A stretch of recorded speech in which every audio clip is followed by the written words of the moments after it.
I'm gonna show you how I took my patio pavers to the next level. And if you ain't seen it already, be sure to check out my paver video if you wanna make your own. Let's do this.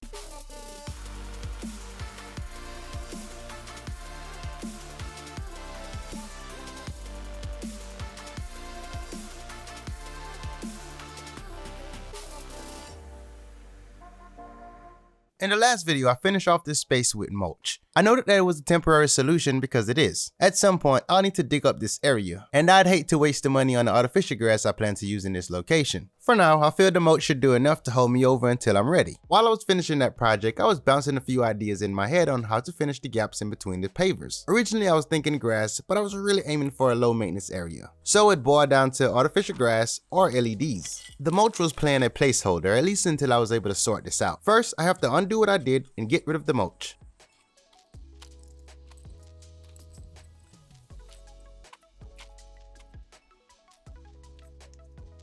Before I get too far in this, I want to spend some time to clean up the pavers and get them to a state that I like.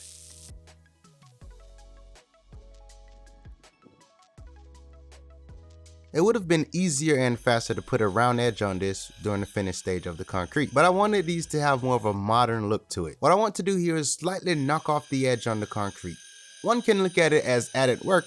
I'm going to look at it as achieving the look I want. In order to keep the dust down, I'm going to switch over to wet grinding. First, I'm going to take a grinding cup wheel, and then I'm going to just glide over the top of this to knock any raised surface down. The flatter I can get this, the better it is for the polishing pads. I'm not looking to polish this as smooth as a countertop, I'm just looking to make it smooth. Once I'm done with the cup wheel, I'll switch over to the polishing disc. I'm only going as far as 50 grit, and that's good enough for my liking.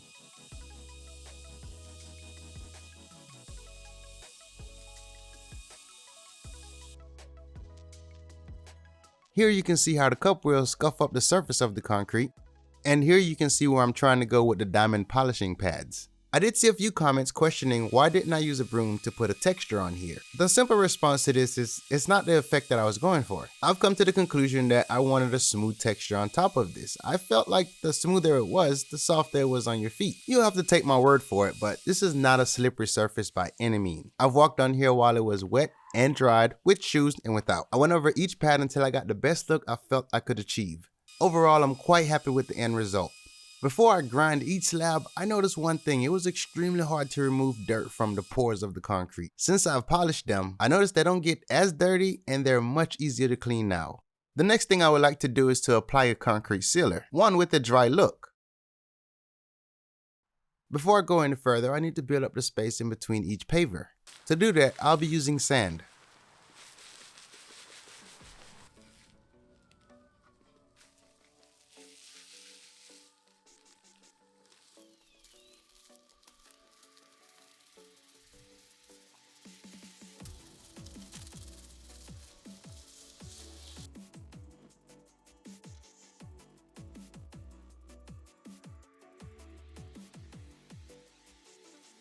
Lastly, I need to compress the sand within the space.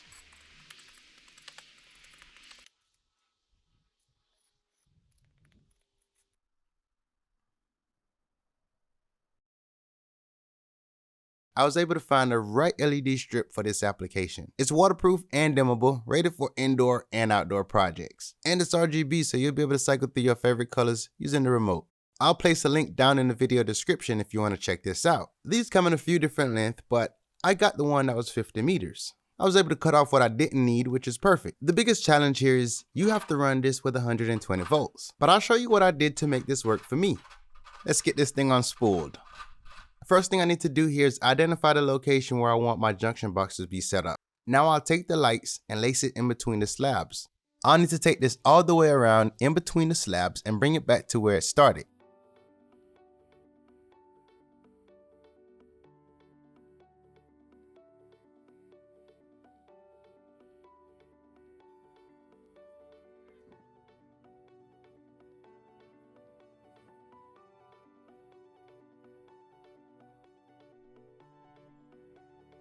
On these lights, you have a specific location that you can cut these, so you have to pay attention to those. Now this means I may have a bit extra at my junction, but it's something I have to deal with.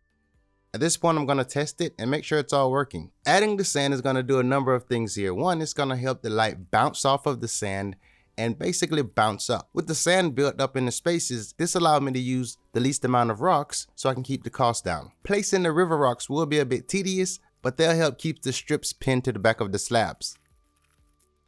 It's just a matter of starting in one location and work your way around.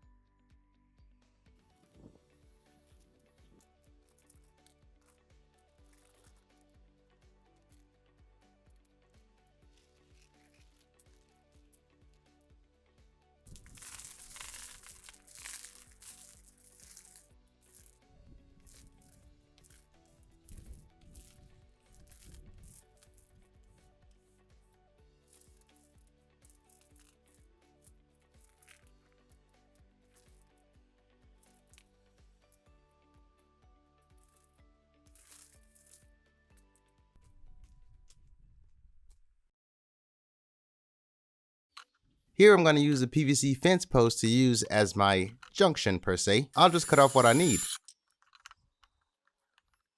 As a disclaimer, I'm going to suggest you deal with a local electrician if you want to do something like this. This setup isn't meant to be tied into your house electric permanently. It's mere so you can bring an extension cord to it, or in my case, a power source. On one side of the post, I'll need to drill 2 holes, one for each end of the LED strip. One strip is just the cutoff end and the other strip has a connector on it, which is the reason for the 2 different size holes. On the front side, I'm going to drill 2 more holes, one at the top and one at the bottom. This hole at the bottom is going to be for a temporary power cord. For now, this is how I'll be able to power the light strip. Soon, I'll relocate all my backyard electric to one location. And finally, for the hole at the top, I'll mount an outdoor electric box.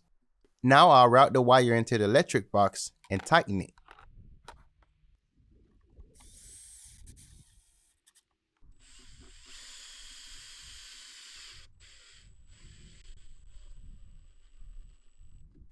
Now I'll take the LED controller, cut the power end off, strip the wires, and tie it into the electric box that I have here. One thing I know is moisture will find its way inside this post, but that's something I have to deal with. I've been experimenting with the controller wrapped with a piece of cloth, some moisture absorber, and covered with a piece of plastic. So far, it's been keeping all the moisture out, and it's looking pretty good. Once I have all my connection inside the box, it's time to wire this up just like a regular outlet. I'm going to use the power cord at the bottom as a power source when I bring an extension cord to it. Then I'll make up the splices in this box and also add an outlet here for taking up the port on the extension cord. The biggest challenge with making this rope light work outside is finding a place to put the controller. It's a good thing that the controller that I'm using is radio frequency. This means I don't have to have line of sight using infrared to operate the lights.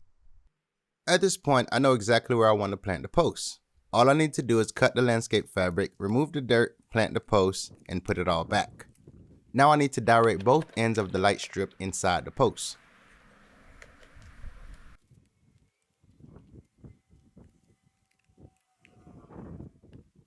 I put some sand on the inside of the post, this way it can look clean when I'm peeping in there.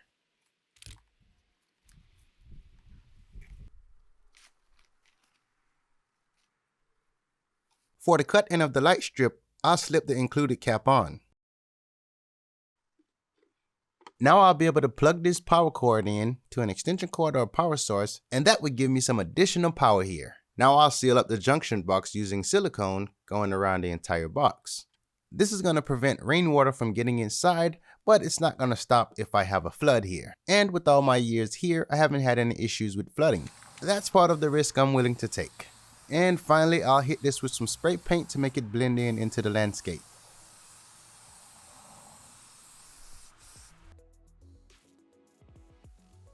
And one thing to notice that I'm testing the lights out and you can see how bright they are even during the day.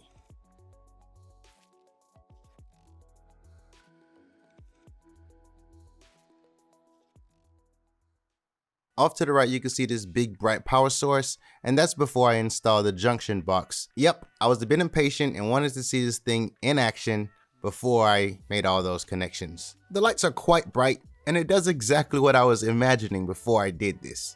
It doesn't always work out that way, but in this case, I dig it. Right now I'm pretty much doing a patchwork to make all my lights work in the backyard, but I want to make this extremely convenient so I can go to one location and flip a switch. When I complete that project, I'll be sure to share it with you so you can see my solution.